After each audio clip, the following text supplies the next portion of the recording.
지금 소량을 얘기하다 보니까 이제 생각이 났는데 작은이라는 형용사도 또 되게 많잖아요. 맞습니다. 네. 그러니까 뭐 예를 들면 작다 하는 거 이제 흔하게 생각하시는 건 분명히 small일 텐데 그거 말고도 더 작을 때 보통 저희가 teeny tiny 뭐 맞습니다. 이렇게 많이 쓰잖아요. 그것도 한번 얘기를 하셔도 돼요. 사이즈를 한번 뭐 이렇게 좀 구분을 좀 해볼까요? 뭐 예를 들면 저희가 옷 같은 거를 상대적으로 뭐 하면은 좀 나을까요? 뭐 물건으로 그래도 되겠죠. 뭐 작으면 당연히 뭐 스몰, 그다음에 미디움, 그렇죠? 그다음에 뭐 라지, 그다음에 뭐 엑스트라 라지, 그다음에 더 큰 건 엑스트라 라지라고 XX 라지라고 하는데 그 밑으로는 말씀하신 뭐 솔직히 사이즈로는 뭐 엑스트라 스몰이 되겠죠. 옷 사이즈로는. 근데 이제 실제로 물건으로 갔을 때는 당연히 물건도 엑스트라 스몰이라고 하셔도 됩니다. 당연히 맞는 말씀이시고요. 그리고 뭐 타이니 얘기했을 때 스펠링은 찾아보시고요. 죄송합니다. 타이니. 왜 알려주세요. 기억이 잘 안 납니다. 타이니 찾아보시고요. 공부가 되셨으면 합니다. 뭐 제가 몰라서 그러는 게 아니라 그죠? 구글 찾으시는 분도 알아셔야 되고 뭐 이런 것 때문에 그러시는 거 믿으시리라. 이거는 스펠링이 같은 건데 발음을 다르게 하는 거라서 teeny tiny라고 해요. 거기까지만 알려드려야지. 그 다음에 이제 그거보다 뭐 더 작은 거 뭐 땡크 언더스코어 0510님 반갑습니다. 캐네디안 언더스코어 베이컨 원 이분은 제가 저런 아이디는 되게 좋습니다. 읽기 캐네디안 베이컨 러닝 이렇게. 저분 캐나다 분이시라서. 근데 그러세요? 네. 어려운 뭐 아이디도 많습니다. 뭐 JHK J44 뭐 이런 것들 읽어드리기가 너무 힘들어서 뭔가 말로 읽을 수 있는 단어를 이 아이디를 가지신 분 감사드립니다. 그렇게 됩니다. 그래서 그거보다 더 작은 게 있을까? 뭐 타이니보다 그러면 뭐 very very tiny 죄송합니다. 생각나는 게 그거밖에 없어서 그렇게 사이즈에서 little도 little도 하는데요. 이제 알아두셔야 될 게 좀 유용하게 실제로 쓰셔야 될 때 유용하게 쓰는 건 어떤 범위가 보통 스몰, 미디움, 라지 있는 다음부터 그 다음부터 양쪽에 벗어나는 것들 아주 작은 것들, 아주 큰 것들 이런 거는 엑스트라를 쓰셔서 붙여갖고 그냥 하시면 될 것 같습니다. runner underscore 애니님 반갑습니다. 그래서 계속 커진다. 그러면은 extra large 그죠? 엑스트라 많이 붙이면 붙일수록 계속 커집니다. 그 다음에 밑으로 가면 갈수록 계속 작아집니다. extra small 이러면 엄청 작게 되는 거겠죠. 이런 쉬운 방법 있다는 거 알려드리고요. 죄송합니다. 아직 단어의 딕션 레벨이 그렇게 좋지 않아서. 그럼 2x large랑 뭐 3x large 이렇게 쓰는 2x large요. 우리나라 스타일로는 지금 현재 그렇게 쓰고 표현할 때도. 근데 실제로 제가 뭐 만약에 미국 같은 경우에 제가 뭐 그 경우밖에 잘 모르기 때문에 미국 같은 경우에는 만약에 2x 라지를 이야기를 영어로 그렇게 하신다라고 하면 아마 못 알아들으실 확률이 좀 높습니다.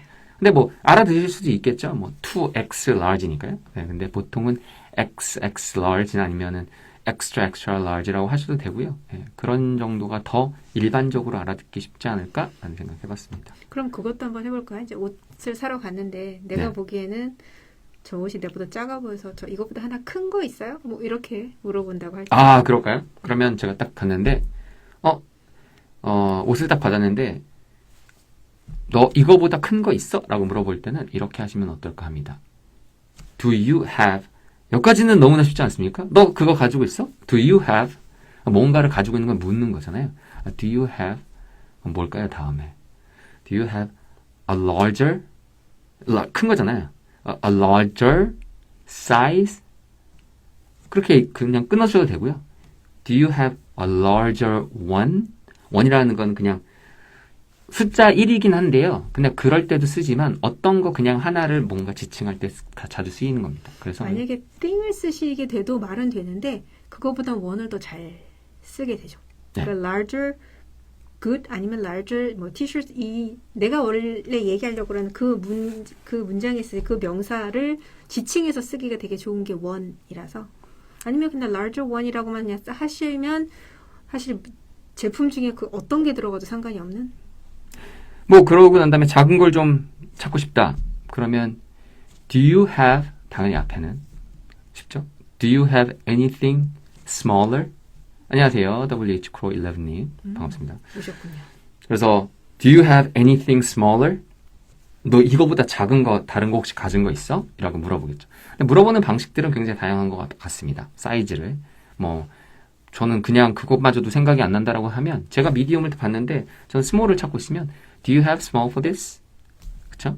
do you have small? 그냥 앞에 아무것도 안 붙여도 됩니다. do you have small for this? 이거 작은 거 small size 있어? 라고 물어보시면 그렇게 이야기하셔도 됩니다.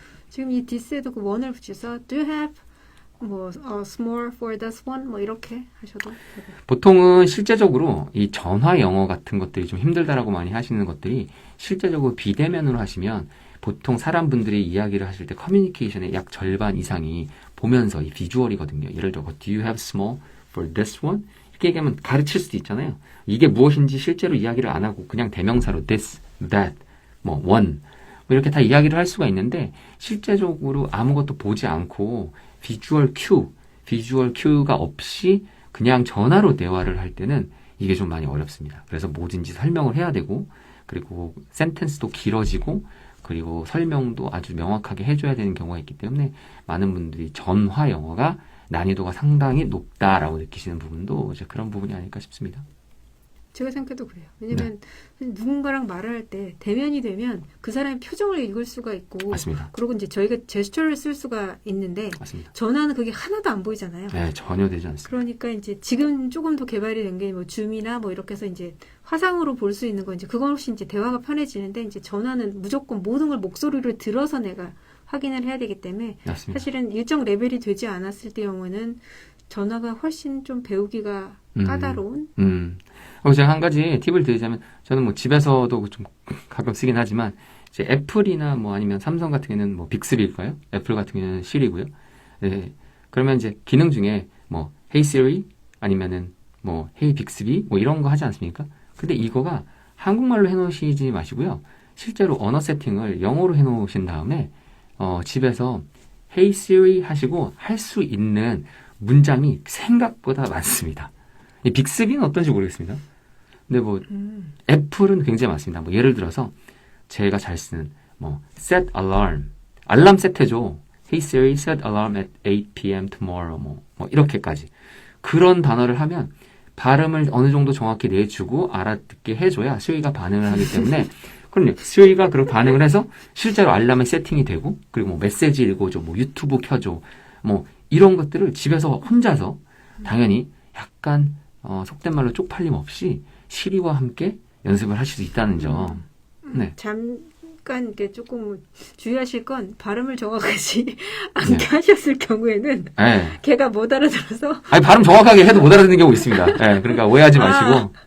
네, 그렇게까지 이제 감안하시고 혹시 만약에 걔가 저 무슨 말 하시는지 잘 모르겠습니다. 뭐 이런 식의 반응이 혹시 나오게 되면 다시 하시면 됩니다. 왜냐면 걔는 모르잖아요. 맞습니다. 내가 뭐 그런 어떤지 모르니까 다시 하시면 그러니까 괜히 혹시 그런 일이 있다 하더라도 화내지 마시라는 맞습니다. 거. 그리고 혹시라도 무언가를 읽을 때 읽는 발음 연습을 하시고 싶으시면 실제로 카톡이나 뭐 아니면은 뭐 마이크 이게 딕테이션 기능이 있잖아요. 한국말로도 왜 그냥 운전할 때 문자 쓰시기 힘드시니까 이제 보실 수가 없으니까 카톡으로도 마이크 버튼 눌러놓고 뭐 내가 언제 어디서 어디까지 갈게라고 하면 한국말로 쭈쭈쭈 딕테이션이 되잖아요. 그것도 영문으로 바꿔놓으시고 실제로 어떤 글들을 읽는다거나 아니면은 뭐 텍스트북을 읽는다던가 아니면 여러 가지 뭐 문장들을 읽어보시면 실제로 내가 말한 발음이 딕테이션이 제대로 전화기에 맞춰서 들어가는지도 한번 보시면 그것 또한 나름대로 좋은 꿀팁이 아닐까 생각됩니다. 그러면 내가 틀린 발음을 했을 경우는 다른 스페링으로 찍힐 거예요. 네. 그러니까 그 연습도 같이 해주시면 좋을 것 같아요. 네, 물론 뭐 그 AI나 뭐 그런 딕테이션 받아들이는 게 뭐 완벽하진 않습니다. 그러나 참고하시면 좋을 것 같습니다.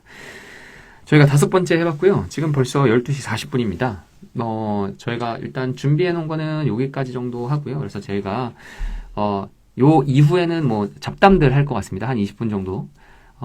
그래서 일단 편집점을 위해서 자 여기까지. 요거는 이제 편집점입니다.